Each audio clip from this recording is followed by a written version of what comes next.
audio jungle.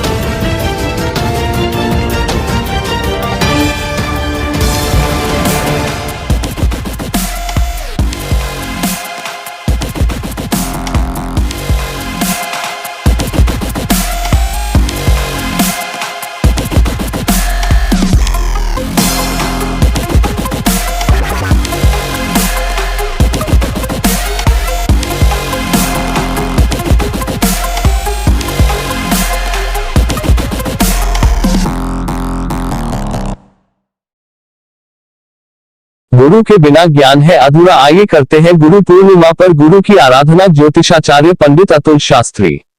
Guru Purnima के दिन लोग अपने गुरु की पूजा करते हैं और उनका आशीर्वाद लेते हैं। गुरु की दी गई शिक्षा के लिए उन्हें धन्यवाद देते हैं। बताया गया है कि इस दिन गुरुजनों की यथासंभव सेवा करने से सभी प्रकार के कष्ट दूर होते हैं। माता पिता भाई बहन आदि को भी गुरु तुल्य समझकर उनकी सेवा करनी चाहिए। 5 जुलाई 2020 गुरु पूर्णिमा तिथि प्रारंभ 11:33 बजे 4 जुलाई 2020 से। गुरु पूर्णिमा तिथि समाप्त 10:13 बजे 5 जुलाई 2020 तक। कैसे करें पूजन? चंद्र ग्रहण भी इस दिन लग रहा है। गुरु पूर्णिमा के दिन यानी 5 जुलाई को चंद्र ग्रहण भी लग रहा है, लेकिन इसका असर भारत में नहीं रहेगा। इस दिन शुभ मुहूर्त में ही पूजा आदि का कार्य पूर्ण करें। स्नान कर साफ वस्त्र धारण करें। व्यास जी के चित्र को सुगंधित फूल या माला चढ़ाएं। अब अपने गुरु के पास जाएं। यथासामर्थ्य दक्षिणा देकर गुरु का आशीर्वाद लें। अगर वे जीवित नहीं है तो उनकी पूजा करें। अगर आपके गुरु नहीं है तो आप शिव को गुरु मानकर पूजन करें। सबसे पहले एक श्वेत वस्त्र पर चावल की ढेरी लगाकर उस पर कलश नारियल रख दे। उत्तराभिमुख होकर सामने शिव जी का चित्र रख दे। अगर आपने गुरु नहीं बनाया है तो आप शिव जी को गुरु मानकर इस मंत्र को पढ़कर श्री गुरुदेव का आवाहन करें।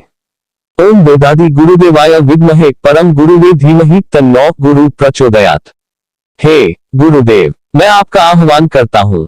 फिर अपनी यथाशक्ति के अनुसार पूजन करें। नैवेद्यादि आरती करें तथा ओम गुण गुरुभ्यो नमः मंत्र की 11, 21, 51 या 108 माला का जप करें। जानिए गुरु के सामने क्या नहीं करना चाहिए। शिष्य को गुरु के समान आसन पर नहीं बैठना चाहिए। यदि गुरु जमीन पर बैठे हो तो शिष्य भी जमीन पर बैठ सकते हैं। गुरु के सामने दीवार या अन्य किसी सहारे से टिककर न बैठे, उनके सामने पांव फैलाकर न बैठे। गुरु के सामने कभी भी अश्लील शब्दों का प्रयोग नहीं करें। गुरु की हर बात माननी चाहिए। जब भी गुरु से मिलने जाए तो खाली हाथ न जाए, कुछ न कुछ उपहार अवश्य साथ ले जाए। गुरु के सामने सादे कपड़े पहनकर ही जाना चाहिए। धन का प्रदर्शन गुरु के सामने नहीं करना चाहिए। गुरु अगर कोई ज्ञान की बात बता रहे हो तो उसे मन लगाकर सुने, यानी आलस्य न करें। गुरु का नाम लेते समय उनके नाम के आगे परम आदरणीय या परम पूज्य जैसे शब्दों का उपयोग करना चाहिए। स्वयं कभी गुरु की बुराई न करें। अगर कोई गुरु की बुराई कर रहा हो तो वहां से उठकर चले जाना चाहिए। यदि इस दिन आप कोई विशेष साधना करना चाहते हैं तो उसकी आज्ञा गुरु से मानसिक रूप से लेकर की जा सकती है। महादेव है सबसे पहले गुरु। पुराणों के अनुसार भगवान शिव सबसे पहले गुरु माने जाते हैं। शनि और परशुराम इनके 2 शिष्य हैं। शिव जी ही थे जिन्होंने धरती पर सबसे पहले सभ्यता और धर्म का प्रचार प्रसार किया था। भोलेनाथ को आदिदेव, आदिगुरु और आदिनाथ के नाम से भी जाना जाता है। शनि और परशुराम के साथ 7 लोगों को भगवान शिव ने अपना शिष्य बनाया। इन्होंने ही आगे चलकर शिव के ज्ञान का प्रसार किया। जानिए कैसे शुरू हुई गुरु पूर्णिमा की शुरुआत। आषाढ़ की पूर्णिमा के 2 प्रभाग है। पहला यह कि यह पूर्णिमा सबसे बड़ी मानी जाती है। इसमें चंद्र की कला तथा ग्रह नक्षत्र विशेष सहयोग लिए होते हैं। दूसरा यह कि इस दिन से श्रावण मास की शुरुआत होती है। शास्त्र में इस दिन का विशेष महत्व है क्योंकि आषाढ़ी पूर्णिमा अवंतिका में अष्ट महाभैरव की पूजन परंपरा से भी जुड़ी है। इस दिन गुरुओं के चरणों के पूजन का भी विधान है। गुरु पद पूजन परंपरा का निर्वाह इसलिए करते हैं ताकि बच्चों में बुद्धि वृद्धि हो। एक ऐसा पर्व जो गुरुओं के सम्मान के लिए है, जो मनुष्य को अंधेरे व गलत मार्ग में फंसे होने पर ज्ञान की कुंजी से कृपा कर उसे प्रकाश प्रदान करता है और उसका भविष्य संवार देता है। यह महान पर्व आषाढ़ मास की पूर्णिमा को मनाया जाता है। कहते हैं जैसे सूर्य के गर्मी से तपती भूमि को वर्षा से शीतलता और फसल पैदा करने की शक्ति मिलती है, ऐसे ही गुरुचरण में उपस्थित साधकों को ज्ञान, शांति, भक्ति और योग शक्ति हासिल करने की ताकत मिलती है। तो आइए हम आपको बताते हैं इस महान पर्व की शुरुआत कब और कैसे हुई। आषाढ़ मास की पूर्णिमा का पर्व। आषाढ़ मास की पूर्णिमा को गुरु पूर्णिमा कहते हैं। हिंदू धर्म में इस पूर्णिमा का विशेष महत्व है।